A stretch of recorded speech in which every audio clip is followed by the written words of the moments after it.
Olá! Nós vamos iniciar mais uma aula de arte e hoje nós vamos falar de um tema que eu particularmente gosto muito.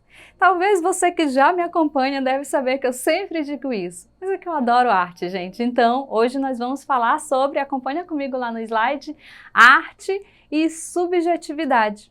Esta aula é específica para a primeira série do ensino médio. Para quem não me conhece, eu sou a professora Vanessa, aula de número 17. No próximo slide, eu trouxe para a gente um conceito, para a gente entender o que é que nós estamos falando quando nós falamos sobre subjetividade. A arte nós já sabemos o que é, não é verdade? A gente já discutiu muito sobre isso, você já deve saber o que que significa. Mas e subjetividade? Acompanha comigo lá no slide. O termo subjetividade é definido como modo particular que cada indivíduo compreende os seus pensamentos, sentimentos e a sua própria pessoa. Deste modo, o conceito de subjetividade é variável para cada indivíduo, ou seja, diz respeito à personalidade e identidade de cada um. A subjetividade se contrapõe, olha o que diz o slide, gente, olha o que diz essa informação, a objetividade. Uma vez que a primeira se refere ao mundo interno de uma pessoa, enquanto a segunda se trata do mundo externo ou social, onde se prevalecem a racionalidade, consciência e a observação imparcial das coisas e fatos.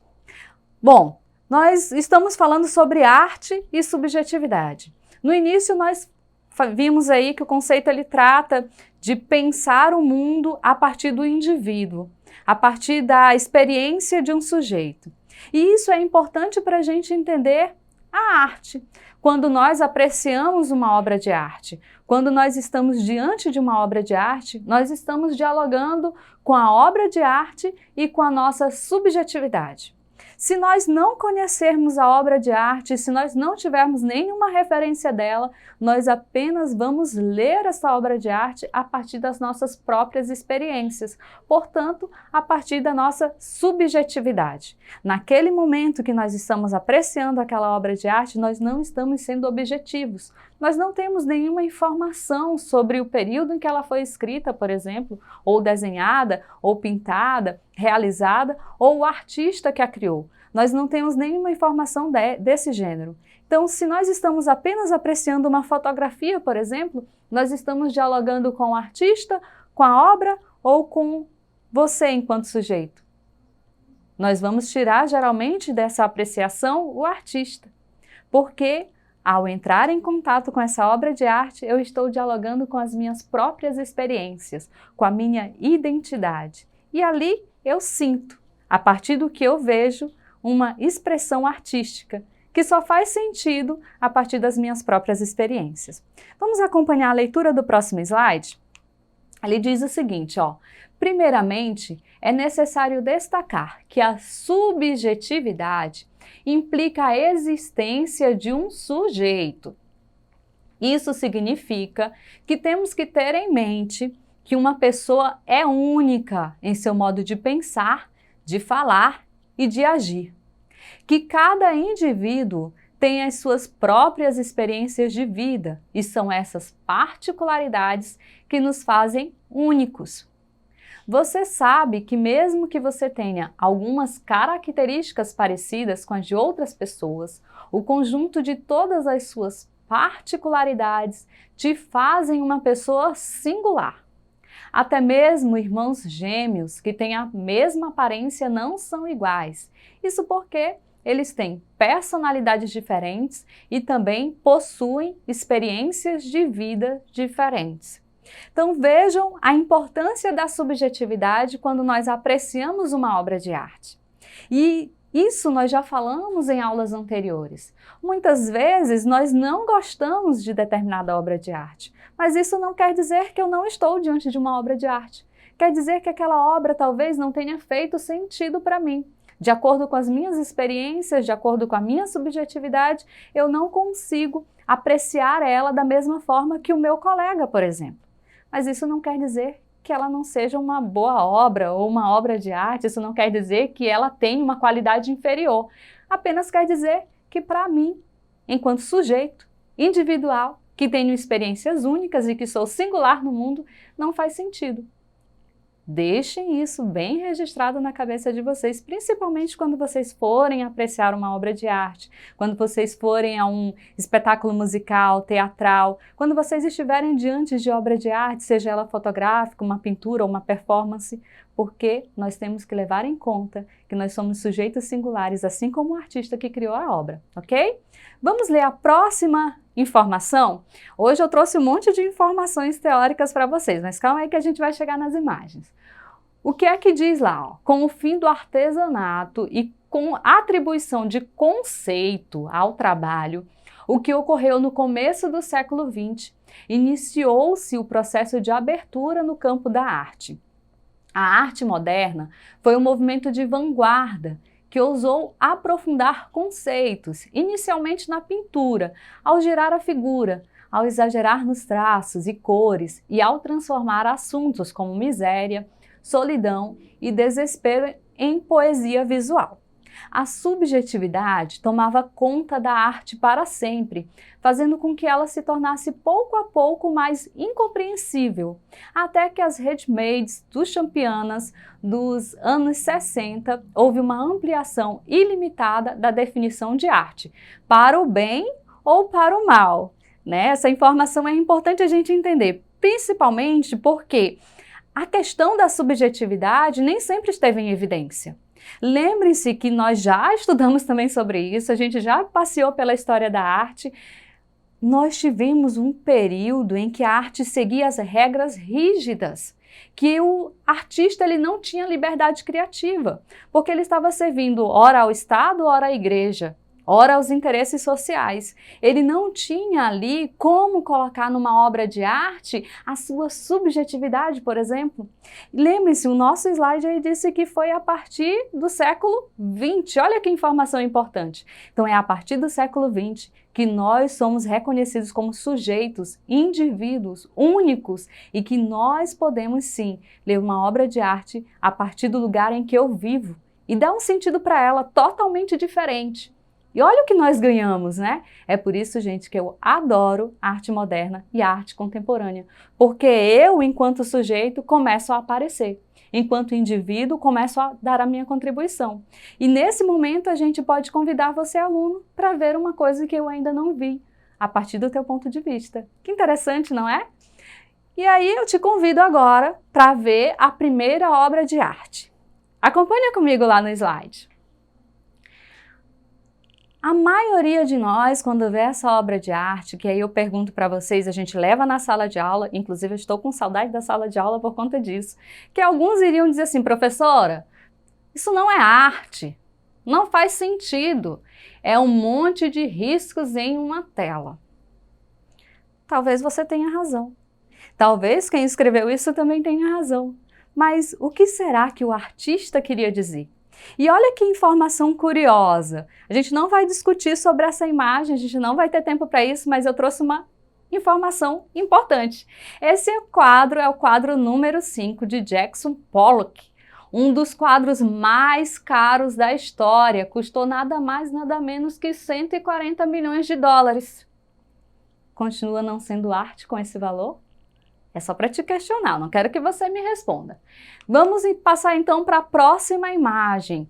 Essa imagem é uma imagem icônica da história da arte e é a fonte de Marcel Duchamp. Duchamp tinha um sonho de ver o artista liberto do que costumava chamar domínio da mão. Até porque, gente, até esse período, o artista, o bom artista era aquele que tinha uma boa técnica. Ele ainda estava atrelado à ideia de que ele precisava seguir regras específicas. E Duchamp queria romper com isso. Para ele, um artista não necessariamente precisava saber desenhar, pintar, esculpir ou fazer qualquer outra coisa. O artista apenas deveria ser livre para fazer o que quisesse. Olha que interessante, o que nós temos aí na imagem é um mictório, e aí o que é que ele vai discutir isso dentro de outras coisas, já a professora dialogando ou viajando, como vocês queiram falar, mas ele pega uma obra a partir de uma técnica que é um mictório, qualquer pessoa que domine essa técnica consegue fazer isso, e aí ele questiona, tá, então se qualquer coisa, se para eu produzir uma arte eu preciso ter técnica, então o mictório também pode ser arte, depende do lugar em que ele está. Então se ele está dentro do museu, ele é uma obra de arte? É uma pergunta retórica também. É necessário mencionar que a preocupação com a subjetividade é uma questão moderna. Isso porque o sujeito pré-moderno era orientado pela ordem religiosa e entendido como parte de um todo social. Porém, as ideias iluministas, olha que coisa interessante, já discutimos sobre isso, trouxeram à tona o individualismo, em que o sujeito age conforme a sua vontade, sempre direcionado pela razão. Adoro isso. Essa nova lógica revolucionou o mundo, destituindo governos e colocando o indivíduo no centro das atenções. Aqui valeria a gente ter uma aula com o professor de sociologia, professor de história, filosofia, arte, claro, né? Para a gente discutir todas essas transformações que ocorreram no mundo, que foram fundamentais para nós na atualidade. Nós não temos tempo para isso, é uma pena, mas quem sabe quando a gente voltar para a escola, né? Vamos para o próximo slide, para a gente não perder muito tempo. Olha só, no âmbito da arte, a subjetividade das pessoas é muito bem aceita.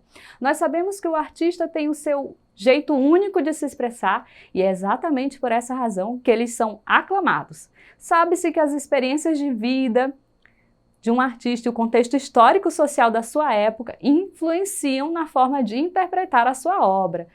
Não discordem disso, vocês vão entender depois por quê. E aí, gente, eu trouxe uma série de imagens, a gente não vai discutir essas imagens hoje, mas eu quero que vocês apreciem essas obras de arte e aí pensem comigo o que você vê, o que você sente. Essa obra é chamada número 7, é Íris, de Vincent van Gogh, que com certeza vocês conhecem alguma obra de arte desse artista. A próxima obra, também muito bonitinha, muito linda, adoro essa imagem, é o Jardim de Argentou, de Claude Monet. Vocês também devem conhecer, de 1873, e aí uma legenda, o que você vê, o que você sente. A próxima imagem é Saturno devorando um filho. Francisco Goya, 1746-1828. O que você vê, o que você sente quando visualiza essa imagem, é uma imagem forte, não é? A próxima imagem também é de Francisco de Goya, é o 3 de maio de 1808. E o que vocês veem, o que vocês sentem quando visualizam essa imagem, é uma imagem bastante icônica. Muita gente conhece essa imagem, ela é muito forte também e dialoga muito com as nossas experiências. E aí, nós vamos finalizando a nossa aula de hoje. Não precisa vocês responderem essas perguntas, é mais para vocês começarem a pensar o papel da subjetividade, de como vocês dialogam com a obra de arte a partir das suas próprias experiências. Viram que nas imagens eu não trouxe nenhuma outra informação, apenas o nome do artista, o nome da obra e o ano em que ela foi pintada. A gente vai discutir depois sobre isso. No Exercitando de hoje, eu trouxe 3 questões para vocês fazerem, olha lá. A primeira, acompanha comigo, é considerando as diversas manifestações artísticas na atualidade, para você, quais os limites da arte? 2. Considerando a sua resposta para a questão anterior, responda. É possível delimitar o que é arte? Justifique. E 3. Escolha uma obra de arte e descreva por que você gosta dela. E atribua um valor para esta obra de arte, levando em conta questões subjetivas. E aí nessa última questão pode ser uma imagem de um artista que você gosta, pode ser uma fotografia, um poema, uma música, a linguagem que você preferir. Ou você pode criar também alguma coisa, exercita a tua criatividade. Bom, gente, é isso. Hoje nós discutimos um pouquinho sobre arte e subjetividade. Tem muita coisa que a gente poderia discutir. É uma pena que a gente tenha apenas 15 minutos, mas quem sabe a gente consiga fazer isso no retorno à escola, né? Eu estou ansiosa para retornar. E para finalizar, não esqueça de visitar a nossa plataforma Eduque. Lá você pode rever essa e outras aulas, tá tudo organizadinho, eu sempre falo isso porque lá é tão facinho você encontrar a minha aula e a aula de outros professores, tudo organizado por série e componente curricular. Bom, gente, é isso. Até a próxima aula. Tchau!